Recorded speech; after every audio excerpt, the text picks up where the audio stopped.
여러분 안녕하세요. 제가 오늘은 새로운 컨텐츠를 준비해봤는데요. 저희가 아무래도 이제 일을 시작하고 조금은 시간적 여유가 없었다 보니까 발리의 많은 모습을 보여드리고 싶은데 이거는 기회를 한 번 더 엿보기로 하고 일단은 지금 집에서 할 수 있는 뭔가를 해봐야겠다라는 생각이 하던 중에 여기에 살다 보니까 그냥 여행으로만 왔었을 때 알던 발리랑 살면서 느낀 발리가 또 다른 거예요. 그래가지고 어떤 게 달랐냐 생각을 해보니까 발리 여행 왔을 때 뭔가 동남아랑 다른 동남아랑 좀 다르다 이런 느낌이 있잖아요. 그게 정말 거의 유일하게 동남아에서 이제 힌두교를 믿는 곳이니까 그런 문화적인 게 되게 다르고 양식이 다르고 사람들의 뭐 의무 이런 게 다르니까 그게 굉장히 매력적이고 색다르게 다가왔던 것 같아요. 그래서 그건 정말 사실인데 살다 보니까 이 발리인들에게 힌두교라는 이 종교 자체가 생각보다 훨씬 큰 의미를 가지고 있는 거예요. 그래서 오늘은 이 발리의 약간의 정말 역사와 왜 인도네시아에서 유일하게 발리만 이렇게 힌두교를 믿게 되었는지 약간의 배경 지식을 발슬신전 발리에 알아두면 쓸모있는 맞죠? 쓸모있는 잡다한 그거 해보겠습니다. 저도 이제 궁금해서 찾아보면서 이렇게 쌓여왔던 거랑 뭐 어디서 이렇게 주워들은 거랑 또 이렇게 또 찾아본 거 이렇게 세 개를 좀 짬뽕해서 말할 텐데 아무래도 지식이 조금은 뭐 부족한 부분이 있을 수도 있다는 점 일단 참고해 주시고요. 첫 번째, 발리가 왜 혼자 힌두교이냐에 대해서 말씀을 해드릴게요. 그럼 먼저 이 인도네시아의 이 종교가 어떻게 흘러갔는지를 살짝 말씀을 드릴 텐데 먼저 인도네시아는 예전부터 인도 문화권이에요. 인도 문화권이라고 하면은 아시다시피 인도, 파키스탄, 방글라데시, 부탄 이런 남아시아가 있을 것이고 또 동남아시아 중에서는 미얀마, 태국, 인도네시아, 말레이시아 뭐 등등의 나라가 있는데 예로부터 이제 인도네시아도 인도 문화권으로서 불교 그리고 힌두교를 받아들였고 그에 따른 언어나 식습관에도 인도의 그런 영향이 많이 남아있어요. 그리고 실제로 저는 모르는데 여기 발리 친구랑 인도 친구랑 다 같이 얘기를 하다 보면은 그거 인도어랑 똑같은데? 라고 이야기하는 게 굉장히 많을 정도로 이 산스크리트어의 영향도 굉장히 많이 받은 것으로 알고 있습니다. 그래서 인도네시아는 옛날부터 이제 많은 섬으로 이루어져 있기 때문에 왕국이 정말 많았어요. 근데 그 왕국들이 이제 불교랑 힌두교 중심이었거든요.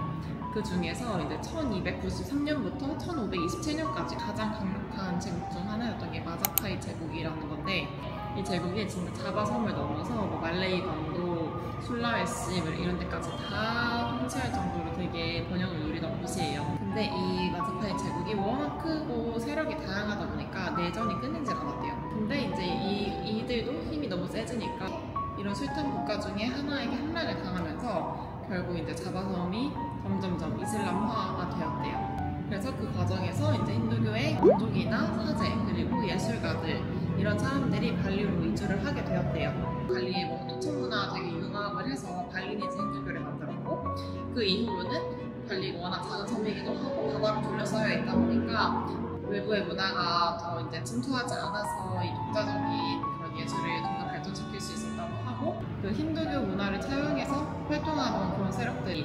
본인들의 그 양식을 지키기 위해서 발리로 많이 이주를 했다고 합니다.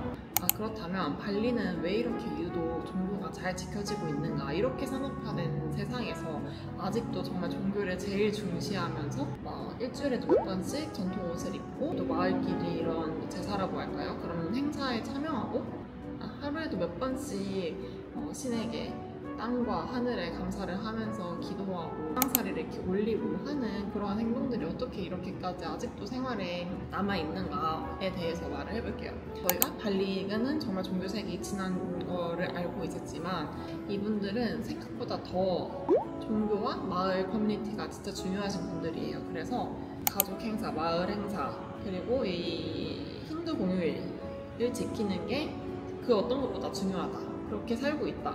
라는 점이에요. 이게 그냥 우리가 명절 때 가족을 보러 뭐 추석에 가고 아니면은 뭐 종교를 믿으시는 분들이 뭐 크리스마스 행사를 준비하고 이거랑은 아예 정도가 다른 게 정말 뭐 몇 주에 한 번씩은 반자르라고 하는 이 마을 단위의 행사에 참여를 하고 사실 또 이렇게 제 또래만 되더라도 뭐 제사를 지낸다던가 그런 거를 주도적으로 참여하지 않은 세대가 되어버렸으니까 이제 저희가 기성세대가 되는 나이에 그 세대에는 이러한 문화들이 어떻게 지켜질지 사실 불투명하잖아요. 근데 여기는 정말 미래가 밝다고 해야 될까요?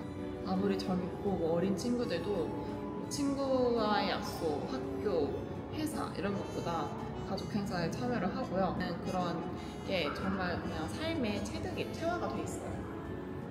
그럼 어떻게 이렇게까지 이 사람들은 이게 체화가 돼 있느냐 하면은 정말 갓난 아이를 벗어난 뭐 3살? 뭐 이런 정도 애기들도 다 전통 옷을 입고 그냥 제사를 참여하는 게 어렸을 때부터의 그냥 하나의 루틴 삶의 방식이기 때문에 그냥 일단 익숙해져 있고요. 그리고 일단 집에도 사원이 있고 거기에서 엄마 아빠가 맨날 이제 시간마다 하루에 몇 번씩 향을 피우고 기도를 하고 또 이제 학교 갈 때 가방 같은 데다가 꽃을 달아주고 쌀을 붙여주고 이런 식으로 그 문화를 계속 지켜나가고 있어요.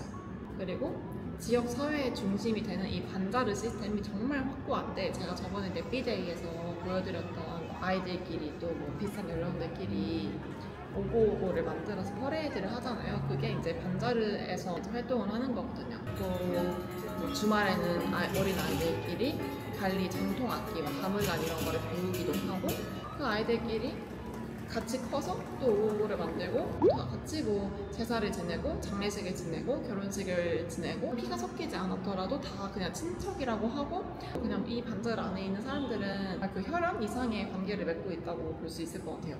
자연스럽게 이런 세대 간의 의식과 종교가 계승이 잘 되고 있는 것 같습니다. 또 제가 느끼는 거는 아무래도 예전에는 네덜란드에 지배를 당하기도 하고 그 이후로도 독립은 했지만 굉장히 외세에 많은 영향을 받았잖아요. 이들이 종교와 문화를 지키는 게 우리가 조금 더 이 섬을 메리트 있게 지키고 우리를 잃지 않는 어떠한 수단이라고 생각을 해서 더 이 종교를 지켜나가고 있는 것 같기도 합니다. 제가 느끼기엔 그래요.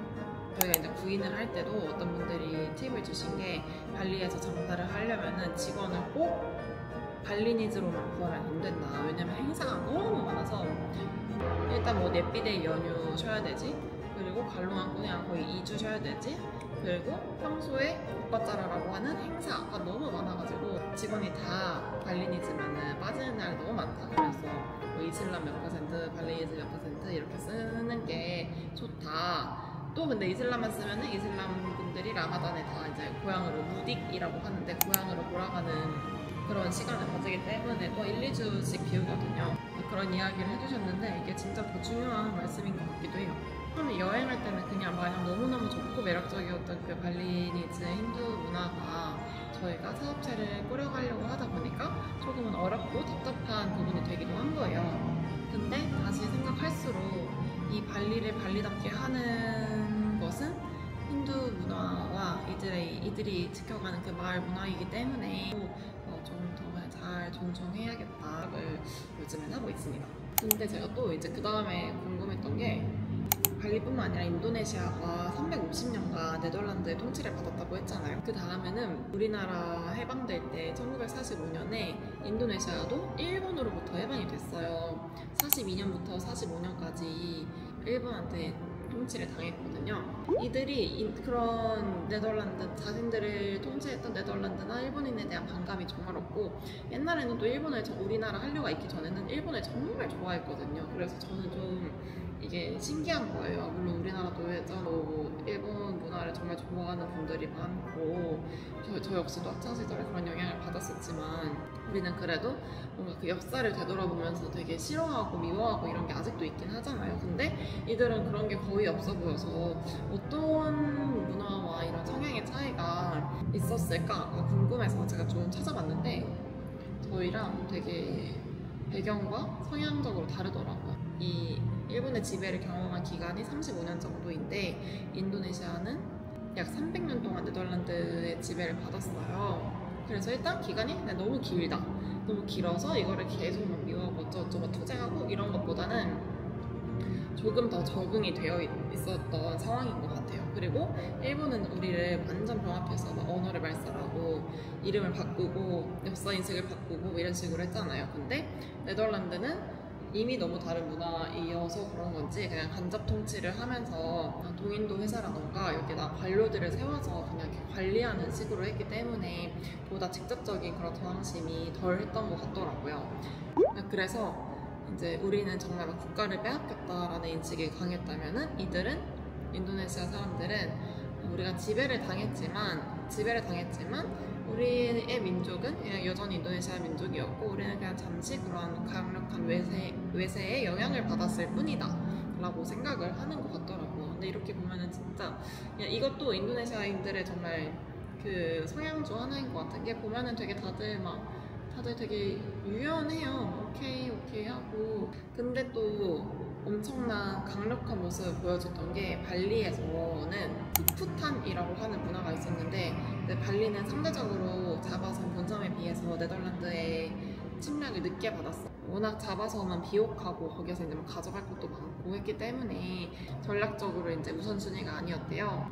그리고 이제 워낙 그 저항심이 큰 것으로 이미 알려져 있어서 군사적으로도 좀 부담이 컸다고 하는데, 1800년대 말 1900년도 초에 네덜란드가 완전히 이제 인도네시아를 더 강하게 장악해야겠다는 생각을 가지면서 발리까지 오게 됐는데, 발리에서는 어떤 식으로 저항 운동이 일어났냐면은, 많은 이 왕국의 국민들과 왕족들이 집단 자결을 하는 형식으로 저항을 했다고 해요. 이거를 푸푸탄이라고 하는데, 이제 바둥, 여기 덴파사르 지역에 바둥 왕국이랑 동쪽 위쪽에 클롱크 왕국 이렇게 있었는데, 이들이 왕국의 왕과 가족, 신하들이 수백 명이 흰 옷을 입고 칼을 들고 나가 자결을 했다라고도 나오고, 어떤 사람들은 그냥 정말 흰 옷을 입고 계속 행진을 하고 네덜란드인들은 총으로 학살을 했다 이렇게 나오더라고요. 뭔가 인도네시아인들이 그냥 유연하게 되게 실리적으로 뭔가를 풀어나가는 사람들이라는 인식이 있는데, 이 발리에서만큼은 이렇게 강력한 푸푸탄이라는 저항의 형태로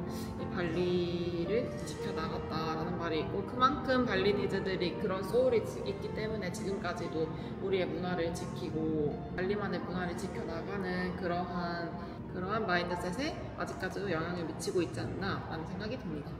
마지막으로, 발리에 유독 서양인들이 정말 많잖아요. 그게 왜 그러냐면은, 사실 발리는 옛날부터 네덜란드가 정말 의도적으로 이 관광지로 만들어낸 섬이라고 해요. 네덜란드가 예전에는 정말 기축통화국일 정도로 힘이 셌다가 점점 약해졌는데, 그러면서 내부에서도 이렇게 뭔가 분위기가 좀 침체되는 거예요. 그래서 이 사람들을 좀 환기시켜야겠다라는 목적으로 발리를 신들의 섬, 정말 너무너무 유토피아 같은 섬, 아름다운 휴양지라고 대대적으로 광고를 하고 관광 상품을 만들어서 자국민들을 이제 여행 오게끔 만들었대요. 그래서 네덜란드인 입장에서는 정말 중산층도 거기 가면은 내가 진짜 가정도 그리고 기사를 쓰면서 편하게 여행할 수 있고, 네덜란드 정부에서 오히려 또 지원까지 해주면서 이 예술성을 더 고취시키고 이걸 유지해 나갈 수 있게 보존을 하는 그런 거에 어느 정도 일조를 했다고 합니다. 정말 약간 한 20%? 10% 정도 발리의 내부인이 된 입장에서 보자면은, 발리는 정말 열린 교회 닫힌 문이라는 표현처럼 정말 너무나도 개방적이지만 또 너무너무 폐쇄적인 섬이고, 결국에는 폐쇄적인 게 훨씬 큰 곳이라고 볼 수 있어요. 그래서 여기 머물수록 뭔가 안 될 것도 없다고 하지만 실제로 안 되는 것도 많구나라는 생각이 들고, 이 반달의 영향이 너무 세서 특히 뭐 진짜 우붓이나 또 아니면 항구가 있는 그런 지역들은 뭐 내가 돈이 있다고 뭔가를 할 수 있는 게 아니고, 마을의 허가를 받고 그들에게 미움을 사면 안 되고 이런 것도 굉장히 심할 정도로 아직 많이 폐쇄적인 곳이라는 생각이 드는데, 맨 처음에 저희가 사업을 준비할 때는 진짜 왜 이렇게까지 복잡하고 힘들게 해놨나 라는 생각이 들었는데, 저도 그 외국인들이 옛날부터 그렇게 난리를 쳐왔는데 이들이 이런 식으로 제어를 하지 않으면은 나만하지 않겠구나, 너무너무 소모가 되겠구나 이런 생각이 들어서 어느 정도 이해가 되더라고요. 그래서 발리가 사실 이제 뭔가 되게 소모적인 이미지고 향유하는 이미지이지만 이러한 역사와 문화를 가지고 있는 곳이다라는 걸 알고 여행을 하시면은 조금 더 새롭지 않을까라는 생각이 들어서 이 콘텐츠를 만들어 봤는데 이게 온에어가 될 수 있을지 모르겠어요. 경인이한테 편집을 해달라고 하고 만약에 안 되면 제가 해서라도 올리겠습니다. 그럼 여러분 다음에 반응 좋으면 또 뭔가를 공부해 보도록 할게요. 안녕.